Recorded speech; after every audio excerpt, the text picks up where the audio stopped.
Waouh! Alors là, on vient d'avoir une victoire niçoise à Monaco, mais une victoire d'une beauté, d'une intensité incroyable. J'ai envie de commencer par cette vidéo en disant félicitations à Nice pour être actuellement leader de Ligue 1. Je sais que ça peut paraître fou, mais Nice est leader de Ligue 1.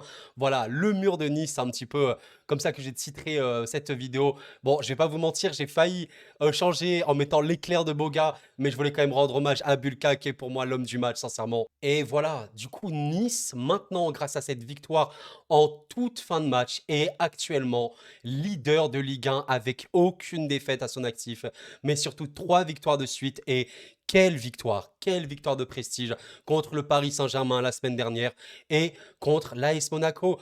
Un AS Monaco, évidemment, on va en parler, qui a été, je pense qu'on peut le dire, et les supporters monégasques ne m'en voudront sûrement pas de dire ça, je pense que Monaco a été un peu décevant. Je ne sais pas trop ce qui a été, mais peut-être que certains choix n'ont pas été au mieux et certains joueurs, tout simplement, n'étaient pas forcément à leur niveau, à leur meilleur niveau. Je vais vous montrer ça rapidement. Bon, encore une fois, je ne peux pas vraiment faire d'analyse tactique, hein, puisque les images sont impossibles en Ligue 1. Mais voilà, vous y avez des joueurs, notamment, bon, Minamino, on l'a connu un peu plus inspiré. J'ai trouvé le milieu monégasque vraiment, vraiment, vraiment, il avait du mal. Bon, le milieu niçois, pour le coup, il était vraiment formidable. Voilà, il y avait vraiment, je trouvais, des joueurs un peu en dessous. Et comment ne pas évoquer Balogun? Aïe, aïe, aïe, aïe, aïe, aïe, aïe. Ça fait mal. Ça va faire quand même de gros, gros dégâts mentalement. Parce que voilà, le choix, c'est de mettre Balogun titulaire. Donc Ben Yedder, quand même, on rappelle, hein, Wissam Ben Yedder, vous connaissez son histoire et tout ce qu'il a réalisé à Monaco et pas que. Et voilà, Ben Yedder, ultra expérimenté de la Ligue 1, qui a prouvé machin, etc. Sur le banc. Sur le banc et peut-être, voire même probablement, c'est un petit peu ce qui aurait pu, ça, ce qui a pu coûter la victoire à Monaco. Bon, j'ai pas envie de tout dresser sur un joueur, mais disons que Balogun rate ses deux pénaltys, ou plutôt, dois-je dire, Marcin Bulka arrête deux pénaltys phénoménaux, hein. Sincèrement, je pense que Bulka, tu peux lui donner la note de 9 sur 10, voire limite 10 sur 10, parce que honnêtement, Monaco te fait pas le match du siècle non plus, hein. Je vais remontrer quand même un petit peu les stats qu'on peut avoir. Vous voyez que la possession là, est un peu un 50-50. Clairement, pas des équipes de possession, plus d'équipes de transition en contre ou quoi. Mais globalement, vous voyez que la production monégasque au niveau des tirs a été 2 fois moins que celle de Nice, en tout cas par rapport aux tirs cadrés. Et tu l'as vu, sincèrement, tu l'as vu. Vers la 85e minute, j'étais en mode, bon, ça va sûrement se terminer en 0-0, mais clairement, Nice mérite de gagner. Nice mérite de gagner. Et voilà, pour ceux qui n'ont pas vu un petit peu ma vidéo pronostic, j'évoquais Nice. Je voyais une victoire niçoise, pas du tout parce que je sous-estimais Monaco, absolument pas, juste parce que je me fiais par rapport à ce que je vois de Nice. Et en vérité, Nice, bah, ce que tu as réalisé au parc, c'est exceptionnel. C'est exceptionnel. Et tu peux totalement réaliser ça contre le PSG et tu peux réaliser ça contre n'importe qui d'autre. Ça, c'est une vérité. Et la dynamique monégasque, alors certes, Monaco, avant ce match-là, n'avait pas perdu, hein, je vous remonte ça quand même. Monaco, c'était super, hein. Cependant, il faut quand même noter, bah, sur les 3 derniers matchs avant Nice, tu as quand même 2 matchs nuls. Alors certes, le contenu, il est très très beau, il est très très bien, mais voilà, contre Nantes, au final, tu fais un match nul assez bizarre, voilà, parce que Nantes, quand même, arrive vraiment, vraiment à marquer sur les très peu d'occasions qu'ils ont. Et au final, bah, contre Lorient, à l'extérieur, tu as une très très bonne production, etc. Mais tu as un match nul. Alors voilà, certes, le match est beau et tout, mais psychologiquement, tu ne gagnes pas. Tu ne gagnes pas. Tu gagnes quand tu lances, pour le coup, tu les écrases bien. Mais ben, sur tes 3 derniers matchs, tu gagnes seulement une fois. Tu vois ce que je veux te dire? Donc, tu as quand même ce petit marasme dans ta tête. Et là, le derby, voilà, le derby exceptionnel et tout du Sud. D'ailleurs, très très belle ambiance à Louis II. Voilà, les supporters niçois, je pense, ils ont été vraiment enflammés à un moment quand Bulka a commencé à réaliser les arrêts. Et honnêtement, on va pas se mentir, la victoire de Nice est globalement assez logique. Concernant les pénaltys, je n'ai pas parlé, est-ce qu'ils valent le coup ou pas? N'hésitez pas à répondre en commentaire, est-ce que vous trouvez que les pénaltys monégasques bah, sont justifiés ou non? Je sais que ça a fait débat ou quoi. Je vous avoue que voilà, ça peut être sifflé, ça peut ne pas être sifflé. Bon, c'est des arbitres professionnels parfois, vous savez, on peut faire des erreurs, mais en tout cas, ces opportunités énormes de buts n'ont pas été converties. Et voilà, quel match de Boulka, sincèrement. Alors, j'avais quand même envie de vous montrer ceci, même si voilà, je n'ai pas le droit de montrer d'image. J'ai le compte Free Ligue 1 sur Twitter qui montre un petit peu le rush de Jérémy Boga. Quel but merveilleux. En fin de match, c'était en mode, allez, est-ce que Nice va le faire? Et là, tu as Boga qui part sur l'aile gauche, qui arrive à rentrer un petit peu intérieur. Voilà, là, dans le demi-espace gauche, il arrive quand même à dépasser tous ces joueurs-là. Il rentre vraiment intérieur, dans l'axe quasiment. Et là, il va trouver la toute petite fenêtre parfaite avec un petit crochet, plus un tir merveilleux qui va justement voilà, marquer. Et quel beau but de Boga. Très bonne rentrée d'ailleurs, hein. Mais c'est là où tu te rends compte d'un truc. Maintenant, on va parler d'un point de vue global et d'un point de vue vraiment, quel est l'avenir de Monaco et de Nice. Alors, Monaco, en fait, c'est super particulier parce que honnêtement, voilà, si on remonte un petit peu le classement de la Ligue 1, Monaco est deuxième. Bon, c'est provisoire. Il y a moyen que, bon, ils ont 11 points. Il y a moyen qu'ils descendent un petit peu parce qu'il y a quand même pas mal d'équipes qui vont pouvoir le passer devant. Force est de constater quand même que Monaco, c'est encore une fois la meilleure attaque de Ligue 1, hein. Il faut vraiment se le dire. Par contre, je pense que ce qui peut vraiment avoir le plus de mal avec Monaco aujourd'hui, je pense que c'est vraiment sur l'aspect solidité. Je trouve qu'en fait, c'est une équipe qui peut manquer parfois de jus. Je ne sais pas si c'est de jus, mais de solidité, de force physique dans gagner des duels et tout. Et bah, là, tu affrontes Nice, quand même une équipe qui va te mettre une intensité extrême, hein. Voilà, j'ai trouvé notamment Kefren Turam et bon, je suis désolé, je ne sais pas prononcer le nom du joueur du milieu de Nice. Il s'appelle Youssouf N. Diaye quelque chose. Donc, ce joueur-là, Kefren notamment, font un match énorme à côté niçois. J'ai trouvé le milieu de Nice très très fort. Et là, bah, j'ai trouvé la réponse monégasque insuffisante, un petit peu même parfois dépassée. Et voilà, est-ce que c'est seulement dans ce match-là?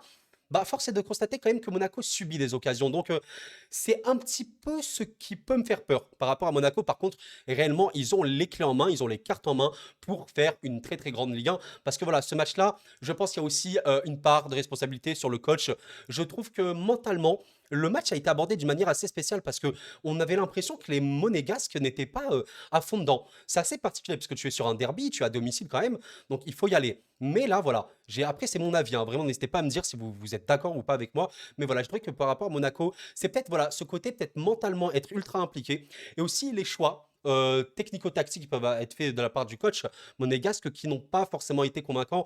Voilà, et après des joueurs qui aussi sont un peu moindres. Bon, Minamino, il n'a pas été le Minamino des grands soirs comme on l'a vu depuis le début de la Ligue 1. Mais ça s'explique aussi parce que collectivement, Monaco était quand même, je trouve, dépassé, surtout dans l'intensité, dans les duels, dans le physique, par Nice, hein. Nice était quand même bien là. Je dis pas, hein, Monaco a quand même eu des occasions, surtout en fin de match. Voilà. Mais du coup, Balogun, c'est vrai que peut-être que Ben Yedder était absolument nécessaire, hein. C'est là où je te dis, bon, on va pas réécrire l'histoire, mais est-ce que Ben Yedder, tu as deux pénaltys, est-ce qu'il rate les deux? Tu vois ce que je veux te dire? Mais il faut quand même mettre ça au crédit de Bulka qui a été pour le coup formidable, hein. Voilà, Bulka a été formidable. J'ai envie maintenant de parler de Nice. Purée, mais quelle équipe de Nice, sincèrement. Mais moi, je suis pas du tout supporter niçois. Vraiment pas. Je suis pas supporter niçois, ni monégasque ou quoi. Je suis supporter du PSG, réellement, pour ceux qui me découvriraient. Mais par contre, force est de constater, voilà, Nice, c'est une équipe que je suivais un petit peu de loin. J'avais notamment vu l'OL Nice pour le coup en entier. Enfin, Nice-OL en entier, c'était quand même très très dur à regarder. J'avais vu le Nice-Strasbourg, la victoire niçoise. Et bien sûr, le classique, j'allais dire, le PSG Nice au Parc des Princes. Et waouh, waouh. Non, franchement, là, vous êtes supporter niçois. Mais qu'est-ce que vous devez bien manger? Oh, vous devez être heureux. Nice, actuellement, encore une fois, leader de Ligue 1, meilleure défense de Ligue 1. On regarde bien, regardez, les équipes qui ont encaissé le moins de buts, c'est Nice, 4 buts encaissés. Mesdames, messieurs, il n'y a que Marseille qui a encaissé aussi peu de buts, mais Marseille joue un match contre Paris, on rappelle. Nice a encaissé 4 buts en 6 matchs. Force est de constater un match énormissime de Bulka, mais j'ai également envie de vous montrer ça. Voilà, maintenant, un match énorme de Monsieur Jean-Claire Todibo, et pas que, parce que Dante, je le trouve quand même aussi très très bien. Mais voilà, force est de constater que Todibo est actuellement un taulier de Nice, un taulier de ce championnat. Réellement, c'est pas son erreur en équipe de France dans une voilà sans expérience qui va me faire dire le contraire. Todibo est un immense espoir du football européen et mondial, c'est tout ce que vous voulez. Un immense espoir du football français et qu'est-ce qu'il est fort. Un vrai taulier. Aujourd'hui, Todibo, un peu comme Thuram, si on prend les deux jeunes, Thuram, Todibo, c'est des tauliers de Nice aujourd'hui. Et en fait, Nice a ce mélange-là de jeunesse, d'expérience, mais c'est super beau à voir. Et en vrai, j'ai envie de rendre hommage aussi à quelqu'un. Voilà, je pense qu'on va en parler directement autour d'un café ou pas. J'ai envie, évidemment, de parler de Francesco Farioli. Moi, je vous avoue, je vais pas faire le mytho, je ne connaissais absolument pas ce coach. Voilà, j'ai vu qu'il était en Turquie juste avant, mais force est de constater que on est sur un coach très très jeune, 34 ans les amis. 34 ans, mais les fondements de jeu qu'il a inculqués à ce Nice-là, mais attends, mais c'est merveilleux. Franchement, voilà, moi je suis là, je vois Nice, je me dis, peut-être que Nice est enfin à la place qu'il méritait en fait depuis le début de l'ère Ineos. Et on sait à quel point cette ère Ineos a été très compliquée. Mais Nice, de par la puissance de la ville, c'est-à-dire c'est une des plus grandes villes de France, cinquième plus grande ville de France, il me semble, de par la géolocalisation. Vous n'êtes pas sans savoir que Nice est quand même la Côte d'Azur, une ville extrêmement touristique, donc ça attire les gens. Aussi, par rapport au budget et aux ambitions du club, vous allez voir l'Alliance Arena, Riviera plutôt, c'est un stade merveilleux, très très beau stade, très très grand, tout ce que vous voulez. Et voilà, malheureusement, il n'est pas assez plein. Il devrait l'être plus, mais c'est aussi compliqué parce qu'il est assez loin du centre-ville de Nice. Bref, mais du coup, vous avez tout ça et vous dites, putain, mais Nice, en vrai, le projet est formidable. Mais maintenant, il faut que ça se bosse sur le terrain. Et ce Francesco Farioli, que je ne connaissais pas du tout, force est de constater, qui te bâtit une équipe de monstres. Là, vraiment, Nice, et je ne les voyais pas du tout comme ça. Moi, je voyais Nice un petit peu vers la cinquième, sixième place en début de Ligue 1. Là, je vous cache pas. Par contre, là, tu vois Nice comme ça. Ah ouais, ah ouais. Ah là, ça fait un peu peur. Je vais pas vous mentir, cette équipe a quasiment tout. Ils ont en plus l'âme de Nice, l'intensité Nice dans cette équipe, elle est formidable. Vous avez des joueurs, enfin je suis désolé, même on n'a pas parlé de Mofi qui a fait peut-être un match moindre, mais qui a été comme déstabilisant, qui a été puissant, vraiment très très puissant joueur. Laborde aussi, voilà, tout ça c'est vraiment des très très bons joueurs. Diop, d'ailleurs Diop qui était sur l'aile, peut-être qu'en milieu il est un peu mieux, mais tout ça c'est des joueurs ultra ultra forts. Bard, j'allais l'évoquer, voilà. Mais ce que je veux dire par là, c'est que vraiment Nice a tout. Je pense que Nice a tout. Et est-ce que Nice, peut-être, vraiment peut-être, va réaliser une saison, jouer le titre? Je ne sais pas. Mais en tout cas, sincèrement, Nice peut rêver plus grand. Nice peut rêver la Ligue des Champions, je le pense sincèrement. Quand vous savez qu'il y a potentiellement 4 places qualificatives à la Ligue des Champions, je me dis que c'est totalement possible. Et voilà, franchement, pour ce débrief, je voulais faire assez court, mais évoquer que, voilà, j'ai surtout parlé de Nice, mais voilà, par rapport à Monaco, je pense que ça va se remettre tranquillement. J'ai quand même un petit doute quant on va dire, à la mentalité. Je pense qu'il faut vraiment beaucoup plus il faut plus de punch à Monaco, là, actuellement. Il faut, dans les moments forts, enfin, comme ça, quand tu es un peu fébrile, arriver à te surélever et aussi, tactiquement parlant, faire peut-être des meilleures choses. Il y a peut-être de meilleures choses à faire et la question de Balogun, elle est vraiment à élucider. Par contre, Nice, aujourd'hui, une équipe ne cessera de jamais de progresser. Mais là, quand je vois Nice, j'ai l'impression de voir une équipe aboutie. J'ai l'impression de voir une équipe complète. C'est fou parce que Nice est un peu en mode diesel. Les 3 premiers matchs, c'est 3 matchs nuls niçois. Et comme le disait le coach Farioli, il disait que, jusqu'à preuve du contraire, on n'a pas perdu. Et c'est vrai que Nice n'avait pas perdu. Et dans le jeu, c'était pas non plus aberrant. Hein. C'était pas, voilà, c'est pas comme si, bah, je sais pas, c'était dégueulasse. Il y a absolument rien à tirer de cette équipe, pas du tout. Mais là, tu as fait un mercato, tu as gardé notamment Todibo et Thuram. Voilà, vous savez à quel point ils sont demandés en Europe. Et là, bah, je suis désolé, je vois Nice au Parc des Princes. Je vois Nice à Louis II, je suis en mode waouh. Alors là, tu as une équipe compétitive. Là, tu as une équipe, elle fait pas tâche du tout. Là, tu as vraiment une équipe qui peut aller chercher les points à n'importe qui. Parce qu'encore une fois, quand tu bats Paris au Parc et quand tu bats Monaco à Louis II, tu peux battre absolument tout le monde, vraiment. Et waouh, vraiment très très belle équipe de Nice. Je pense que je vais les suivre encore plus cette saison, même Monaco, hein, bien évidemment. Mais force est de constater que voilà. Félicitations à Nice, du coup, pour cette très belle victoire. Je pense que supporter niçois, vous devez être merveilleusement heureux. Supporter monégasque, courage à vous. Dites-vous que vous êtes encore deuxième.